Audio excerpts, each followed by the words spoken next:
Jake Paul just ducked Dylan Dennis, and it's hilarious. Dylan Dennis, who was supposed to fight KSI in January of 2023, has come out on Twitter and exposed some rather interesting screenshots in the DMs of Sugar Shane Mosley. And just to really prove that these screenshots are real and not edited, Dylan Dennis did post a video of him going on Instagram and clearly showing that this is in fact real. So join me, and today we're going to be reading through these DMs that Shane Mosley texted Dylan Dennis about Jake Paul potentially boxing him, and we're going to decipher what the hell is happening.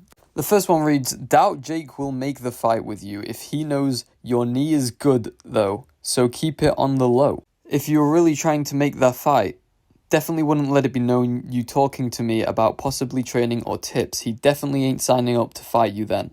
Dennis then responds to Shane Mosley saying, "He been bitching because I want June and he wants March. I don't think he will take it. Just want a bit more time for my knee." Then Shane Mosley responds with, "He doesn't want you to have time to heal."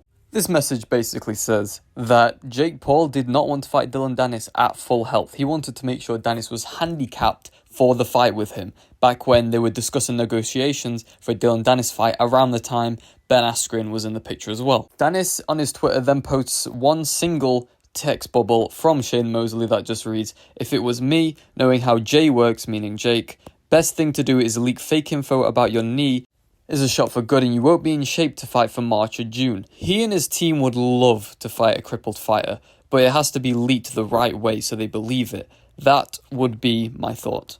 Basically what this means is that Shane Mosley is confirming that Jake and his team were desperate and really wanting to fight a crippled, non-threat fighter. And that is probably why they chose Ben Askren in the end, since Dylan's knee was actually okay to go in June or whatever. Jake and his team were like, hey, let's fight the old elderly man with a hip replacement. That's about the same, right? And that's why he ended up fighting Ben Askren. This is a really bad look for Jake because it basically confirms that at least in the early parts of his professional career, he was actively looking to participate in unfair fights against crippled or hurt opponents, just so he could have the mantra of, hey, I beat a professional fighter, when in reality, he beat a guy with like one fucking leg missing. What do you guys think about this whole Jake Paul, Dylan Dennis, Shane Mosley, DM leaked situation? Do you think Jake is a scumbag for this? Do you not really care? Do you think it's fair game? Let me know in the comments below. See you next time, boys. Leave no doubt